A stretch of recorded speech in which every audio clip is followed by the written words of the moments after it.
Day one of training camp is always like real exciting. We're ready to get going. Now is where we start to see some separation from the people who really care about it. Do you agree with that? Once you get into day 2, day 3, day 4, it's every day of training camp. It's exciting. Yeah, I think it's more like week 2 is Mhm. when you start to see people drift off and lose interest and just go to the beach instead. Yeah, so we'll see. We'll see who's We'll see still. what happens. We'll see next week what's going on. But Day yeah. 2 of training camp. Now in the books. This is the Eagle Eye Podcast presented by Nissan. He's Roob and Frank. I'm Dave Zangaro. It was fun today. It was steamy out there, Dave. A little bit. It wasn't like the hottest day of training camp. It wasn't hot. I mean, it was Yeah. probably like 78, 79, but yeah, it was muggy. It was muggy. It was kind of gross. Like your hands just feel clammy. My paper, like my notebook, was kind of gross. You know what I mean? Yeah. Yeah. There are bigger problems, but that was our problem today. Yeah, when your notebook gets waterlogged, there's an issue. Right. Yeah, but it was fine. Yeah, it was a good day of practice. A little longer today, about an hour and 20 plus minutes. So they're ramping up. It was a longer practice, some extra practice periods in there from day one. They're all ramping up. Eventually, they'll get the pads on, but a lot to talk about.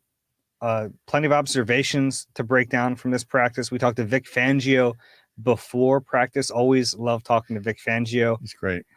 Fun personality. I think we're going to have fun talking to him all year. Yeah, just a no-nonsense guy.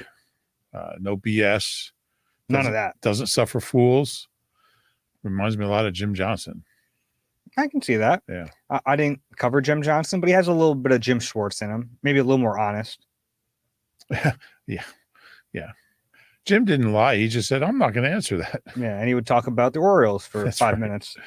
So we'll talk a little Dave bit McNally's second year, he went 17-5. A little bit from Vic Fangio, and then a bunch of players after practice we got a chance to talk with. But we'll start with observations, and we'll kind of do the housekeeping stuff. As always, good news on Landon Dickerson. He has that toe laceration. Limited participant today. Did a little bit of team drills at the end. He's going to be fine. Whew, that was a close one. Now, Jordan Mailata was asked if this Landon injury was a slip and slide injury. Landon had a slip and slide party for his teammates just before the start of camp. Jordan didn't want to answer that, which makes me think it might be a slip and slide injury. Yeah, I don't think we've ever had that before. We've had some freak injuries in the past, but I don't think we've ever had a slip and slide injury, but certainly he looks that way. We'll find out once we talk to Landon. We don't want to speculate too much. We'll talk to Landon, get to the bottom of that, but he's fine back in there at practice. Remember when Jordan Hicks broke his hand on his honeymoon? In Greece? Yeah, I think he was in Greece. He was like getting out of the pool, he said, and he just broke his hand. Yeah. That was at the point of his career where he was trying to prove he wasn't injury prone, and that didn't help very much. No, I mean, it's one thing to have a swimming injury. It's another thing to do it on your way out of the pool. Yeah, it's tough. Yeah. Other stuff, Oren Burks with a knee injury. Brett Toth hamstring did not practice on Thursday. Burks is a new addition to that injury report. He came out to practice yesterday, must have suffered it early in the session. So, not a nothing injury. He's a guy who a lot of people have on the roster, potentially could fight for playing time. So, not great that he's missing time right now. No, see how long he's out. Brett Toth. I don't think it's going to affect his roster chances. Yeah, probably not. Jeremiah Trotter Jr. at the end of practice went down. It looked like a cramp, and then the Inquirer's Jeff McClain reported it was a cramp in his calf. He got stretched out a little bit, taken in on a cart. But good news there. It sounds like he's going to be okay. Yeah, and it didn't look like anything serious. Minor move. Griffin Eber signed this morning. They waived Gottlieb Ayedze from the NFI list. So Eber now back for his 400th stint with the Eagles. Is it Eber or Aber? Oh, it's Aber. It's probably Aber. I don't know. No, it's Aber. You're right. We strive for accuracy here on Eagle Eye. Thank you. I knew it wasn't Herbert. No, there's no R. Well, there's a second R. Yeah. How do you like his chances? Not great. And I'll tell you what, if you're smart and you can catch the ball, you can get practice. They need legs right now. They need receivers, and he's not going to make the team, but if you want to be in a training camp and you're smart and you have good size and you can catch the ball, you're going to get a job for now. Yeah, you won't have it for long. No. But... All right, you want to go through the offensive depth chart notes? Yeah. Okay. Paris Campbell was the wide receiver 3 to start training camp. Not the case today. Today was John Ross Day. He got the bulk of the work there. Are you surprised by this? Because during the spring, it was Paris Campbell, Paris Campbell, Paris Campbell. Now they had signed John Ross late in that process, but it seems like Ross is in the mix. A little surprised. I thought it might be Campbell until he lost the job. So I kind of like corner. You roll guys in there and give them each a day. I wonder if anybody else will be in the mix there at wide receiver 3. Yeah, they don't have a ton of options. No. I mean, the 2 rookies are, day 3 picks, maybe. Yeah, I just don't think they're ready for that. Joseph Ngata, maybe. Maybe. Who's fine. He had a nice quick move on a route today. It was like a left sideline. Yeah. I think who was he? I think it was Keely Ringo. It was. He got some separation on. Yeah. Yeah. So look, he's an undrafted guy. He was here last year, so they must like something about him. But it'll be interesting to see if he gets some reps on Saturdays the next time they'll be out there. So we'll keep an eye on that. I thought Ross looked good. Yeah, he looks fast. He does. He wasn't as active as Campbell was yesterday in terms of just like the targets and the catches. Yeah, and that's just where the ball ends up going. But yeah, it's interesting that he's in the mix. And I guess that tells you that position's still up in the air, which we kind of... I think part of it is that's just where the ball is going. But I do think like a significant part of the third receiver is whether or not Jalen Hurts is going to throw them the football. Sure. Or be like willing to. Yeah. So I agree that in 2 days of practice, we don't know enough about it, but that is something I'll monitor. Yeah, like no doubt. On the days that Paris Campbell's in there, if he's getting targets, I think that does matter. No, if you see that trend, yeah, that's fair. No doubt. I don't think we'll see that with Ross and Campbell. We might. Mm-hmm. Like I mentioned, Landon Dickerson did eventually get some team reps today. I was kind of surprised by that. I don't know why you would let him go through a lot of the practice, not taking team reps, and then put him in there later. But that's what they did. Mekhi Becton started the day as the left guard. Yeah, I didn't quite get that. Like, did he improve that much from the start? Yeah, I don't know. It was kind of weird to the end, but it would seem to me that if he's only going to get limited reps, he would get them early in practice and then go get rehab or whatever treatment. But it's good that he was out there. It's one of those things that I'm curious about that I would never, ever burn a question on because it doesn't really matter. Right. But this is something I'm like, oh, that's weird. I've never seen that. But Becton at left guard and Tyler Steen still the right guard, if you're wondering. We will alert everyone if he's not the right guard. I think we're in that mode with him. He's going to be the right guard until he's not. Yeah, I think that's fair. And I think he'll get at least at a minimum a couple weeks and see how he does. I think, and Stoutland's talked about this. He wants the top 5 in there to get as much work together. It's not going to be about rotating guys. If you see someone else in there, it's probably their job for that period. Or at least they're like, maybe we have to explore options because this isn't going as well as we want. Yeah. The only other note on offense I had is that Grant Calcaterra is playing a lot. Like he's getting a ton of reps. He's getting some reps in 12 personnel as the second tight end. He's making some catches. He's getting targets. He's catching the ball well. He is. Ultimately, I don't know if that's the element that they want in their second tight end, but I think he's the second guy in that pecking order right now behind Dallas Goedert. Looks that way. Mm-hmm. Yeah, certainly looks that way.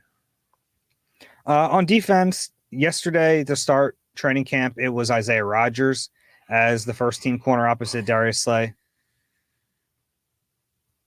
Keely Ringo today. Were you waiting for me to say that? Oh, I was waiting for you to say Slay. Oh, I'm sorry. I was spaced out there. Yeah. Slay. Yeah, thank you. I gave you a little bump there. I thought you wanted me to talk about Keely. But No. So today it was Keely Ringo getting the first crack at that. And eventually they did kind of rotate, but it kind of seems like day on, day off. Now, the big question comes on Saturday if Quinyon Mitchell is out there to start the day. If not, then it might tell you kind of where they are stacked up a little bit. Yeah, I'm really curious to see what happens Saturday. No practice Friday. I think they have a walkthrough scheduled. They do. Yeah, I'm really curious because it is possible that it's a two-man race between Isaiah Rodgers and Keely Ringo. Quinyon Mitchell maybe start getting more work in the slot with Cooper DeJean out. Yeah, and that's kind of the other part of this is that we've seen Quinyon Mitchell with the second team, but he's been playing outside and inside.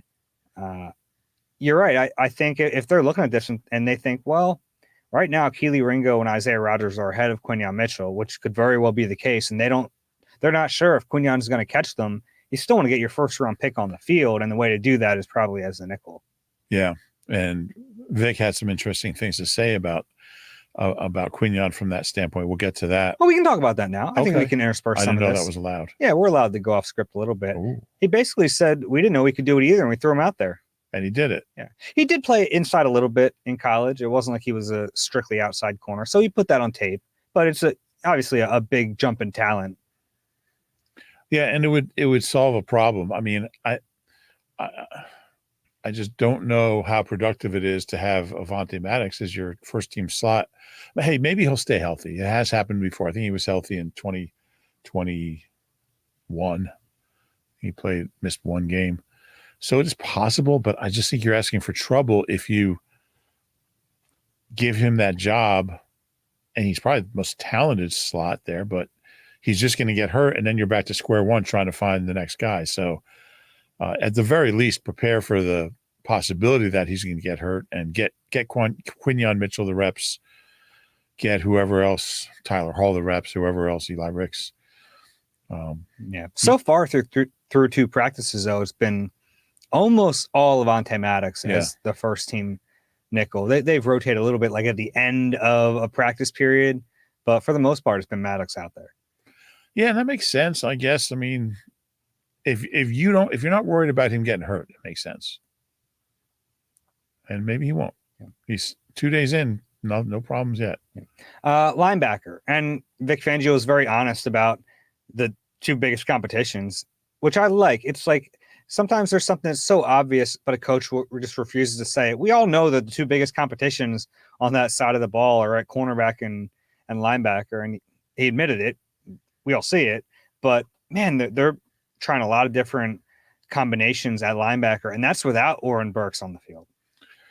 Yeah, it's interesting. They must really like Zach Bond, because I mean it seems apparent to me they're not just using him to motivate Nakobe or anything like that. That's not happening. I think they just really like him. And look, he's a smart guy. He has played off-ball linebacker. I think 170, 180 reps last year, snaps. And we're seeing him out there with Devin White. And well, we'll see where it goes, but I'm starting to think Zach Bond's going to be your opening day off-ball linebacker with Devin White. I'm not there yet. Because they really mixed and matched today. Sure. Yeah. I mean, there were times where Devin White wasn't with the first team. You're right. But he'll be starting. I think he ultimately it's going to be. I think he's going to be a starter unless something crazy happens and Bond and Dean are competing for the other job. Even though there's going to be times where you see Bond and Dean both out there and Devin White's not with the ones. I think White's going to be a starter, but he's getting a chance to play next to both of those guys so far. And that's big.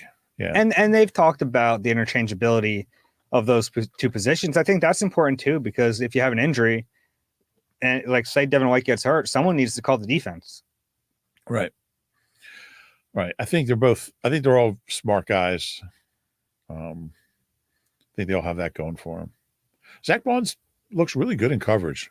Both days he's made plays. He does. And he's a little bigger. He's longer. You see that length and the functionality of it. You do. Mm-hmm. Actually, I was going to make fun of you for using that word, but it's accurate, so I won't. That's never stopped you before. Yeah. I mean, I think both practices, he's dropped back in coverage and looked comfortable. So, we'll see where that goes. Yeah. I think it's early, so we'll see. That's all I had for depth chart stuff. Anything else I left out? I don't think so. I think we got it covered. Okay.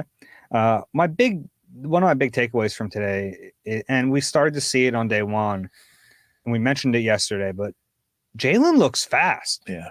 Like Jalen Hurts there was that one delay QB draw, and we've seen him like a bunch of kind of design runs and read option kind of stuff, bunch of read plays, but he's running a lot and he looks quick.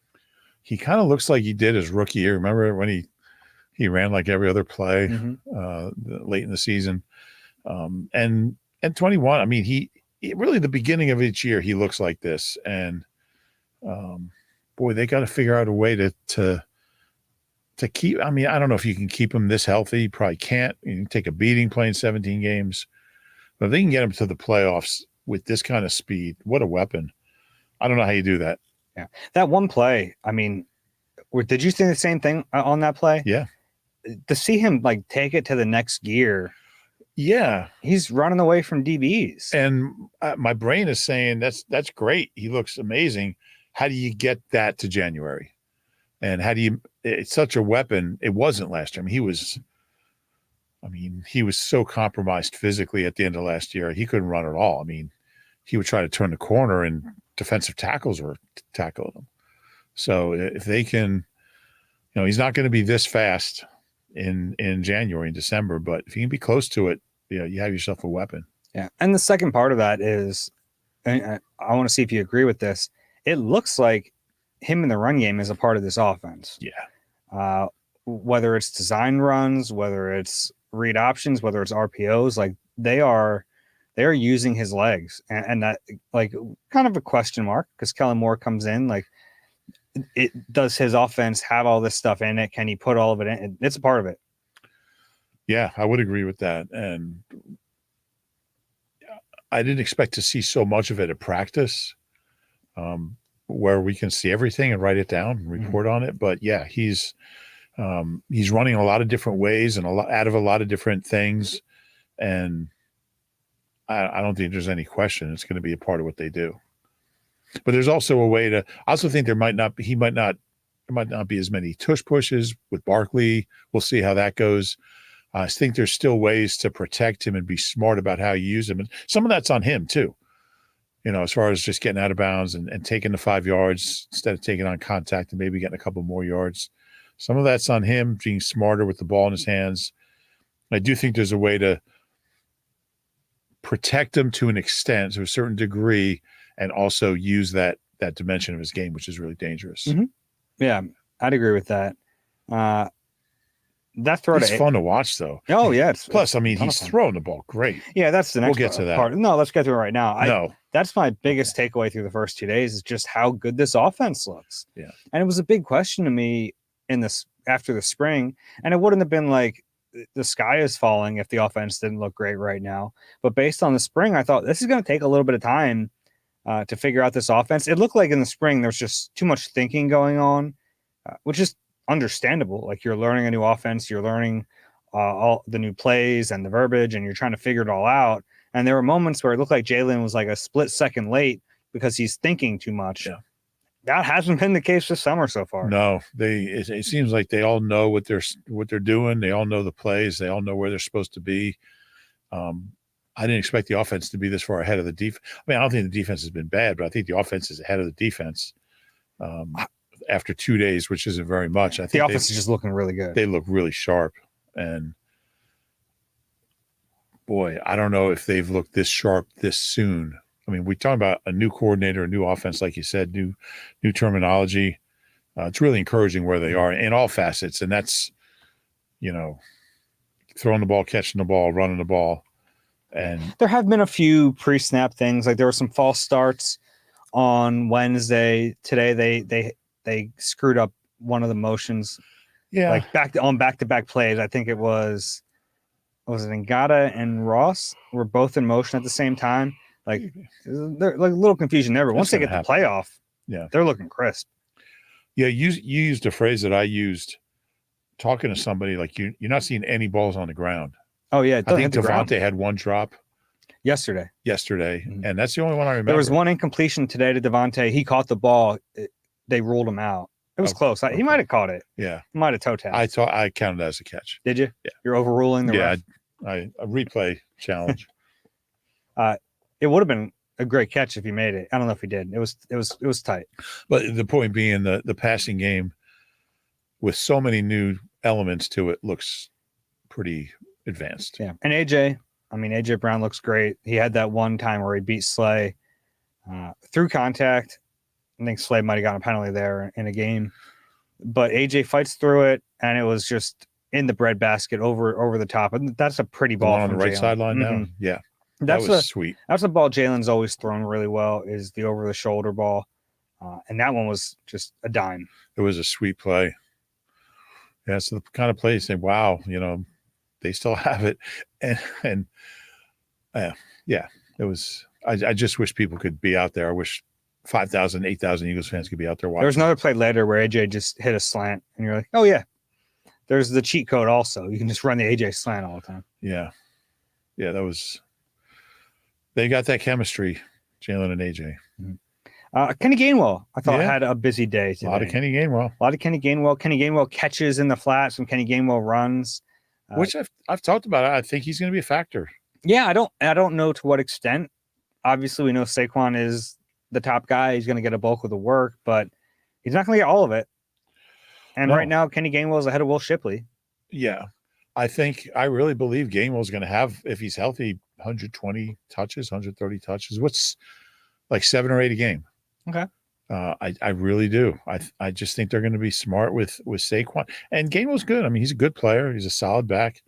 Had a bad start last year. He was averaging like 1.8 after like 6 games. Nobody knew why, but he worked through that and had another good year. He's just been solid. So why not?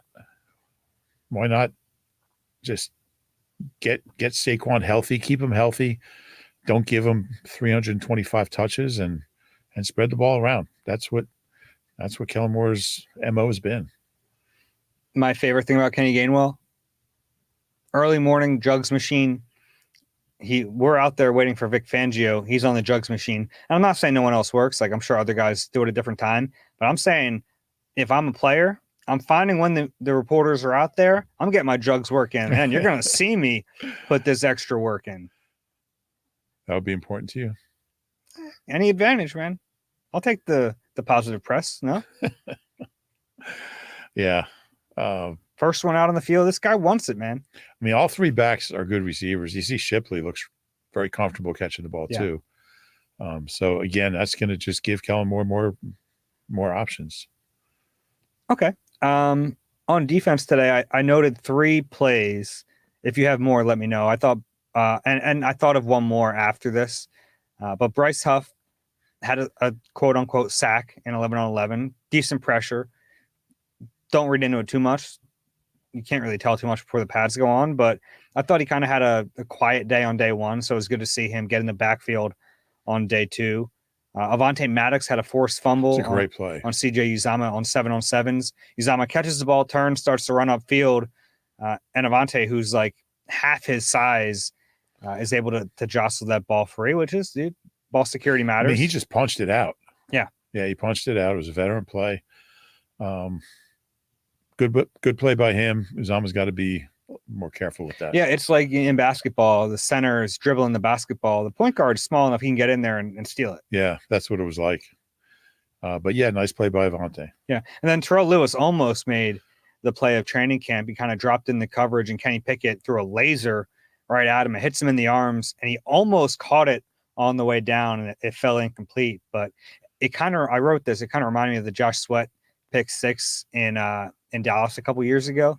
Just a big, tall, lanky guy getting the ball thrown right at him. Do you have the reaction time to make the play? Right. He almost did. Yeah, it would have been it was a tough play, but it would have been certainly eye-opening if he made it. But he was in the right place. Like to see him catch it, but it was not an easy play. Yeah. The other one I should have mentioned, I forget who the running back was. I have it in my notes if I can find it. It was Jordan Davis. Again, kind of tough to see in a non-padded practice, but it was Saquon. It was a Saquon run up the middle, and Jordan Davis, it was like he swallowed the play, which is what you want. And it's not a highlight type play, but I thought he was able to shed the block quickly, get to the spot, and stop the running back. Yeah, I don't remember that particular one, but yeah, the middle of the field. Yeah, it was It was the first 11-on-11 session after they did 7-on-7s. That might have been one of the times where I passed out because of the humidity. But I was saying it was in the medical tent. Anything else defensively? Any plays I missed? No, you covered it. Okay. Yeah, you covered the ones that stood out to me. Yeah. I had a quick rookie update. The one thing I did want to mention was Will Shipley had a nice little jump cut. Yeah. I was impressed by. And then Anaya Smith, he had a drop later in practice, and then he had another one where Will Greer just a bad throw. But there was. I'm gathering you're not a Will Greer fan. I don't know why he's here. In the nicest way possible. I'd rather just give all those reps to Tanner McKee. I mean, he's Kellen Moore's guy. Yeah, and look, maybe he's serving the purpose in the meeting room, kind of being translator. If that's the case, so be it. And then he deserves to be able to throw the football if he's doing all that. But every time he's out there, I'm like, I'd want to see Tanner McKee. Yeah, and it's really not fair to the receivers because they're not getting. Mm-hmm. You finally get out there and get a rep and get open, and the ball bounces. Yeah, like Anaya Smith had a step on his DB, and the ball was just so underthrown. Yeah. But then there was one earlier in the day where it was a quick pass to him, and then he kind of turned. He looked like a running back, and we know he has running back in his background. This was a play where I finally got to see a little bit of that. Yeah, it's the first kind of glimpse we've seen, and yeah, he looked quick, elusive. Yeah, it was just kind of a quick pass, but like I could see a world where like he catches a tunnel screen and kind of is able to pick up some extra yards with that ability. Yeah, keep an eye out on him. He certainly got the ability. Could be a fun player to watch. Yeah, I think, and in the spring he was coming back from an injury. He didn't look good in the spring, right. But I think he was rusty. I still think there's a chance he contributes as a rookie. Not going to be easy to find playing time, but no, I don't know. We'll see. I don't know. Who's keeping him off the field? Well, maybe playing time. I don't know how much the ball is going to get to him. Sure, I think that's fair. You know what I mean. James Bradbury, still second team safety. And this is an observation that I think is important, that they had 2 special teams periods today. And on both of those special teams periods, he's on a side field with Slay one time, and then CJ Gardner-Johnson another time. The starters who don't play special teams, Bradbury is not a special teamer. He just isn't. He hasn't played a single snap on special teams in his 2 years here. So it doesn't look like he's about to start. Exactly. He's not factoring in there now. So as much as we talk about the depth he could potentially provide as a defensive back who can play multiple spots, how many backup safeties in this league don't play special teams? None. Yeah. So that's what tells me. Go ahead. No, I think it's notable, and I think if he's on the team, like, it's a weird situation. Let me ask you this: if there was any chance he was going to be on the 53 after final cuts, wouldn't they have him working in somewhere on special teams? I don't know. You could get by having a backup safety who doesn't play special teams. It would be rare. Well, why not at least try him? Why Michael Clay? Like, if Michael Clay thought, like, this guy might be a backup safety, let's try to find a spot for him somewhere. Yeah, I don't know. Like, don't you do that instead of just – that tells me they're like, we're going to cut him, we're going to trade him. If we can showcase him somehow in the preseason games, but playing special teams wouldn't affect his value. No. So that tells me that he's not going to be on the team. But we'll see. And one thing about James Bradbury, I mean, I've been hard on him. I've ripped him and I'm not proud of it, but he was awful last year. He's a pro. And just the fact that he's out there, this is a guy who was in the Pro Bowl in 21, made second team All-Pro in 22. And he's a backup. He's changed positions, but he's going about his business and he looks okay. Yeah, it doesn't look out of place as a safety. No, he doesn't. I haven't seen any plays, but also I haven't seen any gaffes. Yeah, that's fair. And I don't know. I have admiration for it. It can't be easy for him.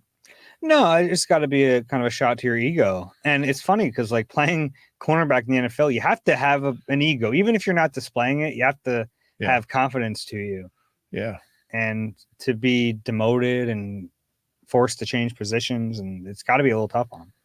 Yeah. Well, he's handling it well and good for him. That's all I have. Anything else I missed today? Nothing. You covered everything. Okay. Yeah. Did you like my stupid observation of the day? I did. I kind of had a feeling you were going to go there. It was gross. So like we mentioned, it was very humid today, sweaty day. And back-to-back people on the podium, like they have a chair in front of a microphone. It was Bryce Huff and then Cam Jurgens, and Cam was really sweating. Well, Cam originally, when he sat there, I was like, who was here before? Yeah, but then Cam was sweating way worse than Bryce Huff. Right. And then by the time Goddard got up to the chair, they had to just picked it up. Did you see them dump it out? Ugh. Yeah. That was a lot. Yeah, it was not pleasant. No. It was steamy out there. Yeah, it snuck up on you a little bit. Yeah. Today. No one vomited today. That I saw. You didn't. Never mind. Yeah, keep whatever you're about to say to yourself. We'll take a break and we'll pick it up on the other side. You deserve a car that thrills you, a car that puts goosebumps on your goosebumps. At Nissan, we got everything from turbocharged SUVs to 100% electric vehicles that'll make your heart beat faster. Experience the thrill for yourself and shop your local Nissan store at nissanusa.com today. Celebrity cook Steve Martorano brings his Italian-American cooking back home to Philly. Enjoy Martorano's Prime at Rivers Casino and Steve's famous meatballs with Sunday gravy, prime steaks, and more.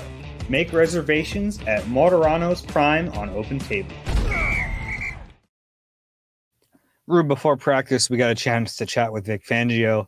We talked about it a little bit before, but how refreshing is it to have a defensive coordinator who's been around for so long? And he's kind of like invincible. He can say whatever's on his mind. He can tell you the truth, pulls no punches. That's Vic Fangio right now. Yeah, he just doesn't give a flying hoot about anything. He's honest. He's blunt. He doesn't, if somebody asks a dumb question, he's going to I don't know what the hell you're talking about. I mean, it's great. Yeah, he's got a lot of Jim Johnson in him. Who was it? I think it was Jordan Davis was talking. He's like, he's not the kind of guy you're going to be like, has your family. It's like, you're just going to talk football with him. Mm-hmm. He's just doesn't suffer fools, no BS. Somebody asked him about, who on the defense has swagger. He's like, I don't know what swagger is. It's like, just make plays. Like, he's refreshing. I agree with that. What'd you take of any takeaways from what he said today? Yeah, several. I mean, he was asked about Bryce Huff and his ability he's going to have to play more snaps. He's going to have to play the run. He's going to have a bigger role than he had with the Jets. And he was asked, can he do it? He's like, well, not yet, but, hopefully we get there. I mean, he basically. That was news to Bryce Huff, by the way. Yes, it was. Bryce did not. Bryce seemed a little taken aback by that. But, yeah, I mean, he's going to tell it like it is. And just wait till the season starts. Like, Vic, whoever, Nolan is, doesn't have any big plays in 6 games. Yeah, he's been terrible. I mean, he's got to be better. He knows that. I mean, he's going to be honest. I don't think we're going to get any BS from Vic Fangio. Certainly not. He was asked a few times about Bradbury. He said he's handling all of this very well. He did admit that, you don't see a lot of corners make the transition. It's tough to do. But we have seen some. I mean, the Eagles had a really good one, and Malcolm Jenkins obviously made the switch very early in his career. Fangio had Kareem Jackson late in his career. He turned from a corner to a safety. So it can be done, and Bradbury's smart enough too, but he was very honest. Well, the question was a softball. It was like, we see a lot of corners make the transition to safety. He's like, no, we don't. Yeah. That's really rare. You don't see that. So, yeah, you appreciate that. But, yeah, it's true. They're very different positions. It's not as simple as, well, this guy can't run anymore, so put him at safety. Mm-hmm. There's a lot goes into it. But what else? What else from Vic? I was asked about Jordan Davis and Jalen Carter, and he's like, I don't really have anything to compare it to. But he mentioned one thing in particular with Jordan Davis, how well he was able to bend his knees and get low, which then Jordan Davis talked about a little bit later. But yeah, if you're a 6'6" guy, you obviously need to play with leverage. And when you get tired, guess what? It's going to suffer. You're not going to be able to have your technique down the way you want it. You're going to get sloppy. So I think that's a really good indicator, something you wouldn't generally think. Like, you think, what are the signs you look for when a guy is out of shape? Like, he's breathing heavy, he's slower, but technique really starts to suffer when you're tired. And I thought that was a good way to explain where Jordan Davis needs to be. Yeah, exactly. And again, I'm not concerned about where Jordan Davis is physically and Jalen Carter in August or July, but where they are in December. And there's really not much they can do now to alleviate those concerns. They say all the right things. They both look good, although Jordan said he's a work in progress, which maybe not ideal, but yeah, we'll see. He was asked about the cornerback battle and like what the person who wins it will need to show him. And I liked his answer here. He said, I hope that it's not even like a decision I have to make. Yeah. He said a lot of times with these kinds of position battles, the winner's obvious, right? Like everyone knows who the winner is. You're going to announce it, you have to tell them, but everyone already knows who's won it. And he's hoping that happens here, not because one guy stinks, but because one guy plays so well that he becomes undeniable, and that's the player. Jordan Mailata versus Andre Dillard. Sure.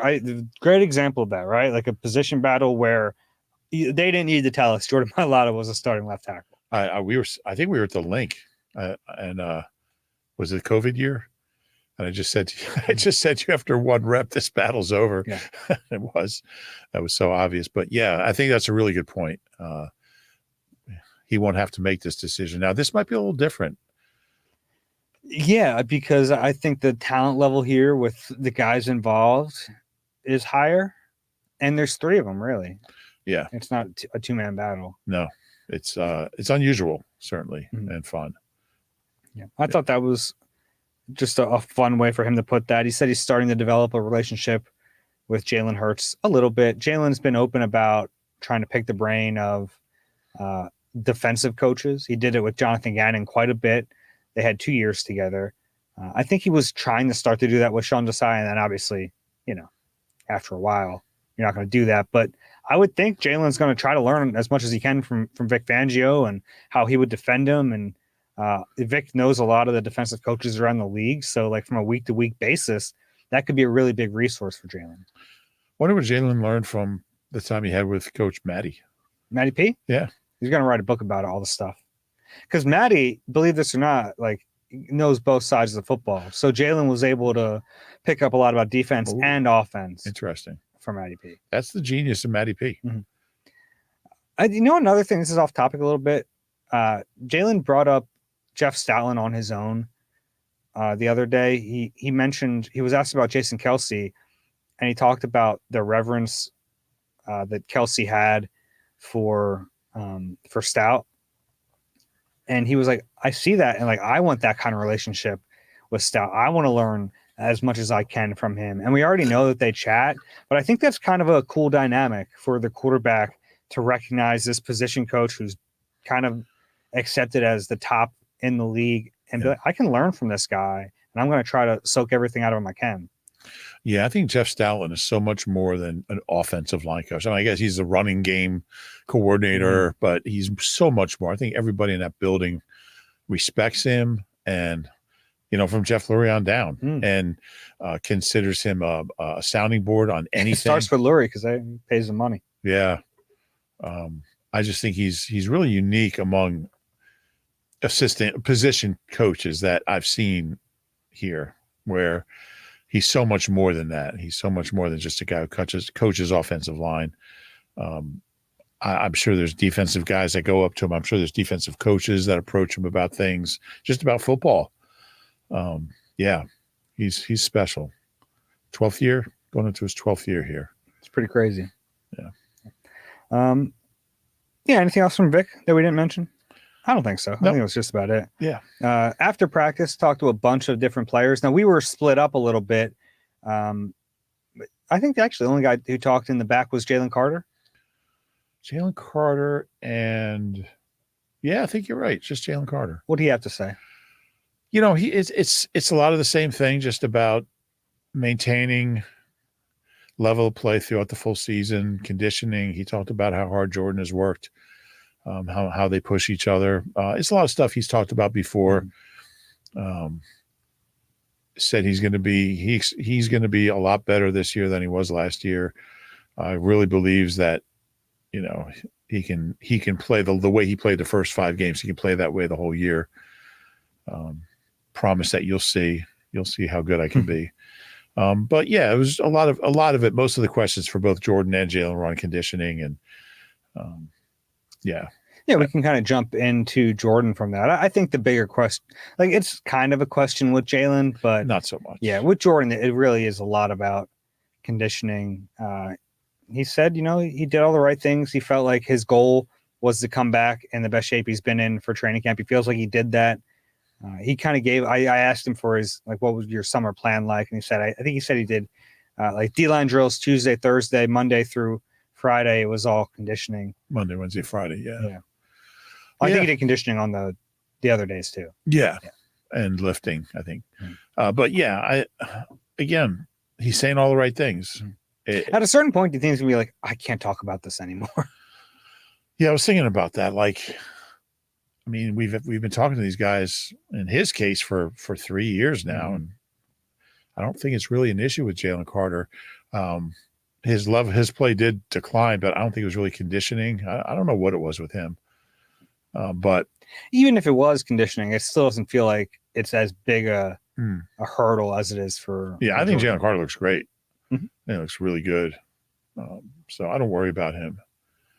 But for Jordan, it's almost like let's just all stop talking about it and just let him go do it. Yeah. I mean, but look, it's going to be a story until it isn't. Yeah, no doubt. And like the problem is it's not going to go away if he has a good first month. He already did that. Right. It's like he has to go through an entire year and be effective and keep the weight off and be in shape for an entire season before those questions start to evaporate. Yeah, you want a guy who can dominate in the playoffs. And I mean, those are the most important games, are the ones you play in January and maybe February. So it's kind of like when we talk about with Jalen Hurts and his running ability. It's great that he looks so fast now, but what's he going to look like week 19? Yeah. Week 20, whatever. So we shall see. So Jalen Carter was the only one back there. Bryce Huff, got a chance to talk to him. He feels like he's been a good run defender in his career. It's just he played a lot of third downs because that's what the Jets asked him to do. Now, he said he's preparing the same way he always prepared to play 800 snaps, and he just wasn't given that opportunity. That's another thing. Like, we won't know until he actually does it, but it's a lot to ask. It's he's replacing Hassan Reddick. Even though he might not think of it that way, maybe the team's not thinking of it that way, he is. Like, one guy's gone, one guy's here. That's the difference. Yeah, and they changed teams, which kind of adds to the comparison, although I'm not sure Reddick will be a Jet. We'll see. But yeah, he was a little, I don't want to say defensive, but he was pretty forceful in making the point that I can stop the run. I don't know where this started. I don't know where this came from, but I'm fine at the point of attack. So I like that. I like that he's stick up for yourself. Yeah. You feel like there's a narrative out there that's unfair. And, he's not the biggest guy. So, yeah. And he acknowledges that's probably where a lot of this stems from, is that people see him as an undersized player at that position, which maybe he is, maybe he isn't. I think it depends on what they're being asked to do. Because in this defense, they're going to be asked to drop some. You can't be a giant and drop. But, I think there were some decent signs of him against the run with the Jets. Just he didn't have to do it a whole lot. Yeah. Cam Jurgens, good to chat with Cam a little bit. A lot of the questions for Cam were about setting protections, picking up blitzes, how much of that falls on him, how much falls on Jalen now. Obviously, Jason Kelce was kind of leading that charge because he had all this experience. Jalen Hurts has since said he wants to take a little bit more ownership of that stuff, but Cam's going to be involved too. Yeah, I missed Cam because that was during while Jalen was talking, Jalen Carter. But I don't worry about him from that aspect of it. I mean, I think he interned under the best. He learned from the best. I did hear him say something like, even when I was playing guard, I was trying to have the mentality of a center. Yeah, he said he never lost that. So, Kelsey's making. He would help make some calls too. It's not like he had to be quiet. He would help make some calls, and he kind of approached guard. And he said he never lost like the mentality of a center. He always think about like what calls he would make and that sort of thing. Yeah.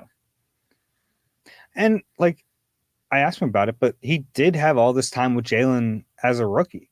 It's not like this is their first time working together. He had basically the whole summer in 2022. Right.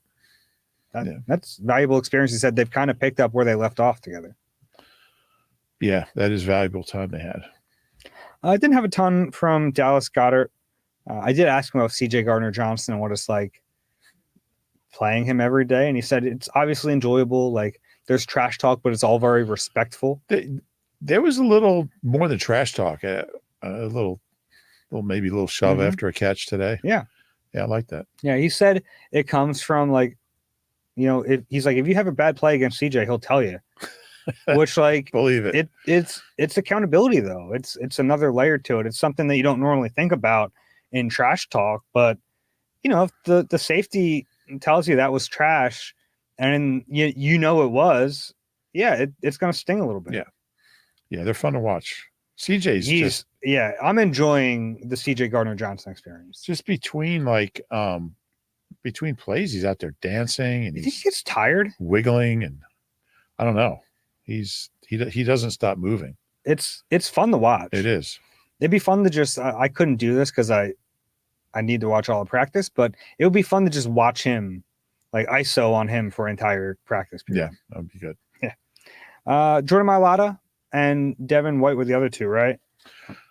Yeah, I like Devin White. I like listening to him talk. Mm-hmm. He's a smart guy. He's funny. Pretty honest. Yeah. I'm not sure there's anything worth. Yeah, I thought it was just a fun little nugget that. Oh, the phone group. Yeah, he said text chain before, like as he was about to come to camp, he texted. He started a group chat with him, Jalen Hurts, and AJ. He said he sent them a photo of an empty glass and said, "Let's fill it up." Did he say pitcher? Empty pitcher? I thought he said glass. It doesn't matter. No, it doesn't. He sent them an empty vessel and said, let's fill it up. And he was asked, like why he did that. And he said, basically just he's known these guys for a long time. They've always talked about playing together. Now they're finally here. But like those are two of the biggest leaders on the team. So if he's going to put his foot forward as a leader and kind of take ownership, if he's the green dot, inherently it is a position of leadership. Sure. So I think that makes sense. And it was kind of cool that he did it. And I like the fact that you don't hear about a lot, like you hear about the O linemen having a text group and the edge rushers, but this is guys on both sides of the ball. And I think that's significant. I think when you have, and look, technically we don't even know if Devin White's going to be a starter. I think it's pretty clear he will be, but when you have guys on both sides of the ball in that kind of group, I mean, that's true leadership because you're kind of impacting the whole team. Everybody's looking up to you. I thought that was interesting. Yeah, I did. It was something he kind of said in passing. I was like, hold on, wait a second. What'd you say there? Yeah, that was interesting. He also said he feels comfortable next to whoever. He said as long as you kind of know the assignment, it doesn't matter. But he is trying to learn both positions. Right. Because they are interchangeable, and he thinks that'll help him in either one he's in to know the other. What are your expectations of Devin White? What are you thinking? Like level of play, is that what you mean? Yeah. Too early? I think that hasn't changed for me because I haven't seen enough. I think he'll make plays. I think he'll miss plays. Okay. I think that's kind of to be expected from him. If there's been one knock on him in his career, it's been like maybe his instincts aren't the greatest. No one's ever questioned his athleticism. And I think those traits kind of lend itself to making big plays, but also like running fast the wrong way, which you'll see kind of glaring mistakes at times. Can you think of an example of a player who was like that, who made a lot of big plays but gave up a lot of big? I mean, Lito Shepherd, because he was always jumping routes. He would give up a lot of big plays, but he would make them too. From the linebacker position? Linebacker, maybe like a Michael Kendricks. Yeah, I could see a little bit of that. Yeah. They just haven't had that many that make big plays. They've had plenty of give up big plays. Speaking of Kendricks, this is not about Michael Kendricks, but he was so good at blitzing. And that was something that Devin White said he wanted to prove to Vic that he could do. And he said he's working on that, but he said, like, looking back at Vic's defenses, he sees a role there, and he thinks that if he proves he can blitz, Vic will give him those opportunities. Yeah. He also talked about kind of learning Jalen's cadence, which I'm like, that'll help with training camp.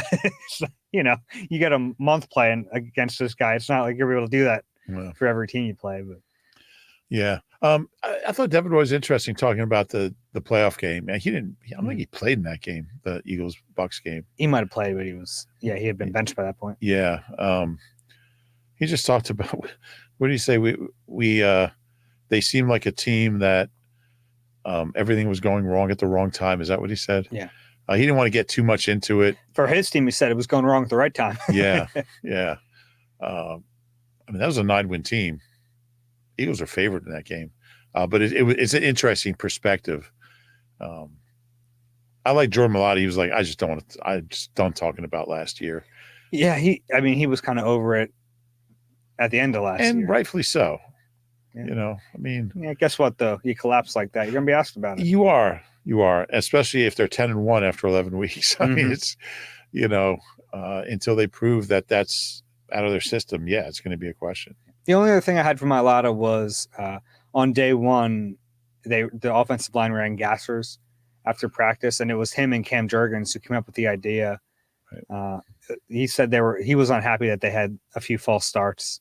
He said he's like, I started practice with a false start. Like, it can't happen. So, I think that's good. Some new guys kind of stepping into leadership roles. Kelsey's gone. Lane won't be here forever.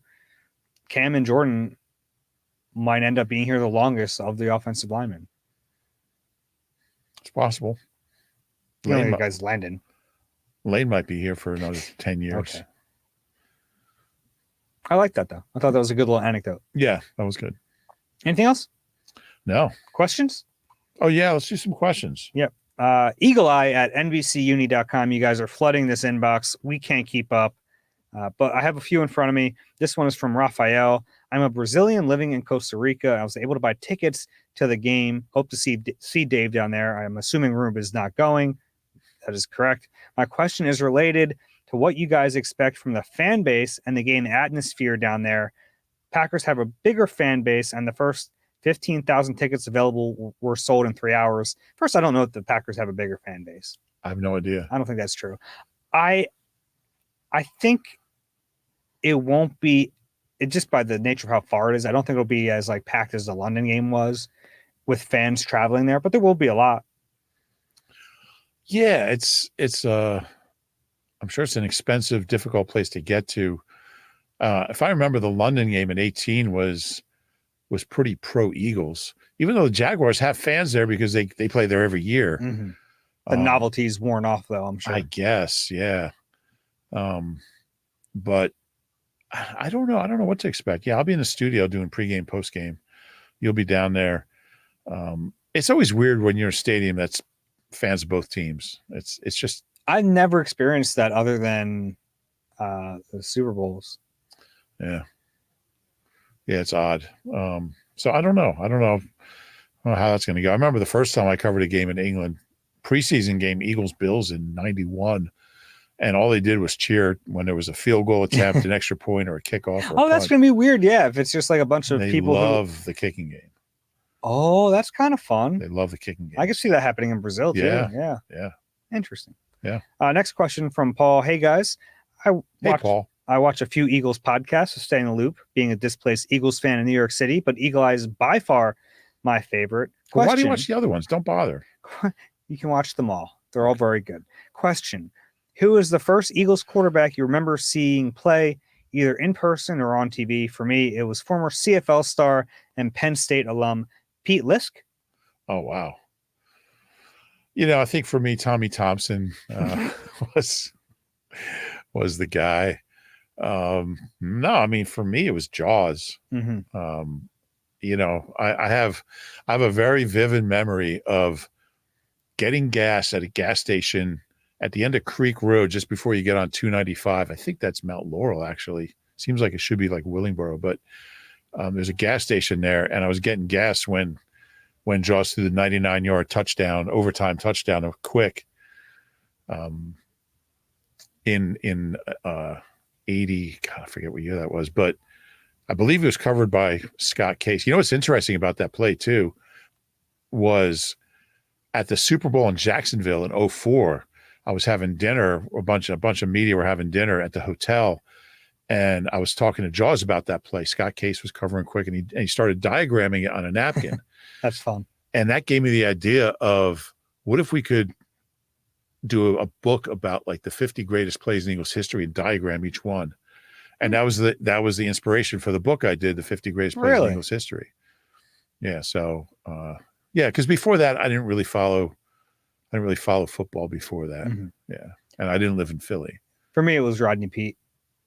Really? Yeah. It's the first guy I remember playing quarterback. Okay. Yeah. So that's a record for highest passer rating in a playoff game. Okay. Yeah. He's just like, it's what I remember being a little kid. Eagles weren't very good. Well, 95. Yeah. Guy put up 58 points in a playoff game. Yeah. Great guy also. One of my favorites all time. Oh, yeah? Still keep in touch with Rodney. Never met Rodney. Next question from his wife is apparently like on TV or something. She's an actress. Yeah. I forget Pretty her name. famous actress. Yeah. What's her name? Holly Robinson. You're right. Holly Robinson Peete. So he broke his leg, I think, like week 3 of '96. Mm-hmm. And they had an apartment somewhere on Rittenhouse Square. And he wanted to talk to the media, but he wasn't allowed to leave his apartment. He was like, he had to keep his, I don't know, he couldn't come down to the facility. And I think they were at the vet then. It was '96. They weren't in the NovaCare yet. So he had a press conference in the lobby of his apartment building in Rittenhouse Square. So we all went up there, and we're sitting. They have these chairs set up in the lobby, and we all sit down.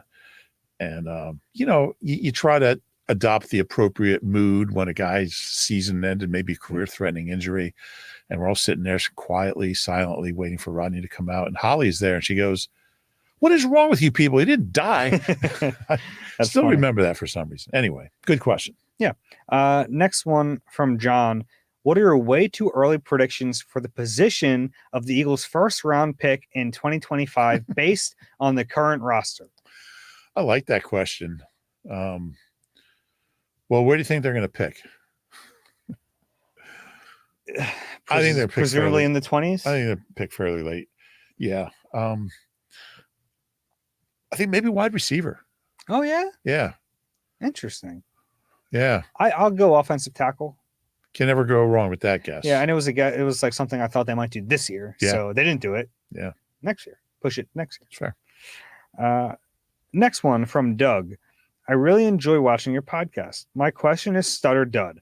When does the team realize that a drafted player is a stud versus a dud? Well, I've told the story before about, should I mention the player? It doesn't even matter at this point. You can, I guess. It was Fireman Danny, where one scout said to another scout after one practice, he's a bust. After one practice. I think they know pretty quickly. I think they know if it's not going to work. Yeah. Pretty quickly. I think there's a lot of middle ground. Like, I'll think of a player like a Derek Barnett. Yeah. Right? Like, you see a little bit of promise. Like, it was clear that he was going to be an NFL player. I think. I don't think he looked awful, but I think but he also didn't look great. So it's like, I think you can tell that there's potential, but I agree with you. Like, if a guy's, sometimes the wrong way quicker than you do. Like, but then there's like studs too, like Jalen Carter last year. Everyone knew right away, like, this guy can play. Right. I just wonder if I covered Derek Barnett's, we both did his first training camp. I didn't think he was going to be a star after that. But yeah, he's going into his 8th year. So yeah, good question. Yeah. I like these questions. Yeah, I agree though. I think a lot of times you can tell pretty quick. Yeah. Next one from Steve in Charleston. Hi, Dave and Roob. Love your podcast. My question. I've heard y'all say Nakobe Dean is undersized. I look at the rosters of a dozen clubs, and 80 to 90% of the linebackers listed were between 225 and 240 pounds. At 231 pounds, do you still believe Nakobe is undersized? Well, I think he's on the lower end of that. I think he'd prefer. He's also short. He's also short, and he doesn't have blazing speed. So I think if you're going to be 231, it would help to be a little faster than he is. And if you're going to run, the way he runs, you'd like him to be 240. or 245 on the higher end of that spectrum. So I think it's a combination where it's going to make it tough for him to really stand out with that size and speed combination. Yeah, the hope is that his instincts Right. are enough. And that was kind of what he was known for at college. He had these instincts. He had the understanding of the game that Right. he could overcome some of his physical limitations. Exactly. We haven't been able to see that, but he also hasn't been healthy. So right. Next one from Sean. Best Eagles nickname, ? This is, remember when we did that in one of the summer pods? Axeman is good. And Weapon X. What about Dennis Bigfoot Harrison? Dennis Harrison. My favorite Eagles nickname of all time was D1. Damian Douglas, remember the receiver? D1? D1. His nickname was D1 because in high school, he apparently caught a touchdown, like a 85-yard touchdown. He was going down the right sideline, and he was pointing at the guys on the sideline from the other school, saying, "I'm going D1. I'm going D1." Good. And his teammates heard it, and they dubbed him D1. Okay. Yeah. I don't know about Bigfoot Harrison, but I'm on board with the nickname. He was a good player, good pass rusher back in the day. Yeah. Before my time. And he was a big dude, obviously. He was. 6'8". Well, Yeah. I know you're a fan of Bigfoot, so I'm a little surprised. Yeah, back-to-back Bigfoot questions here. That's right. Last one from Byron. Hey, guys, love the podcast. I always listen to the podcast on my way to work to start the day right. Do you think Slay is a trade candidate with all these young corners turning heads in minicamp, now training camp? If so, who would the perfect 3-starter combination be? Thanks, guys. Wish you all the best. I don't think so. Yeah. I think his age, his contract, and he's still their best cornerback. And Yeah, I agree with you. They're not trading him. they're not trading him. I think if anybody's a trade candidate, it's Isaiah Rodgers out of that group. They're not trading Quinyon Mitchell, obviously. They're not trading Keely Ringo. They'd love to trade James Bradbury. I don't think he has any trade value. If he did, he wouldn't be here. But yeah, I think it's Slay. I think Slay's still really good, and this is a team with some pretty high aspirations. So I don't think he's going anywhere. Yeah, I think I understand the question, and it's probably a question other people had too. That why not move on, start the youth movement now? You're right. Slay's still a good player. I think you don't want to have an all young secondary. Yeah. So They're going to be very young. Yeah. And there's a chance he's not here next year. Like, I think there is a chance that, 2 of those 3 guys are your starters next season, but not now. Yeah. It is a big cap hit after this year for him. Mm-hmm. Yeah. So we'll see, but you can make that case, but not this year. Do you have anything else before we wrap up? No, I like doing these questions. They're fun. We might have to do an entire, on an off day, maybe do an off day just take mailbag? some questions. Yeah. I like that. It would help us catch up because the anxiety in me sees the number next to the email, like how many new emails we get. And it's in my nature. I'm someone who can't have notifications up on my phone. I have to clear them. Some people have 1,000 emails. Yeah. I has to be cleared at the end of each night. So seeing these You're weird. emails, You got some weird proclivities. I know I do, but seeing these emails pile up, I don't like it. Here's mine. I can't, if I go to the store, I have to go home a different route. Why? I don't know. Okay. Or if when I go for a run, I never go this way and then back the same way. I always do a loop, come back a different way. If I go to Giant and there's Giant 2 miles from my house, I'll go down this road and make a right. And then when I leave, I'll make a right out the parking lot, go the back road, come in that way. You're a Giant guy? Yeah. There's an Acme and a Giant both in my neighborhood. I've gotten onto the Aldi.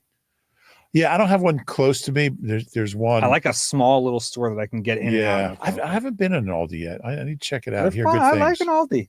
But what determines it for me is Giant plays better music than Acme. And I won't go I don't into think Aldi even plays any. I won't go into a store or a restaurant or anything that's playing lousy music. The only time I subject myself to it is at practice.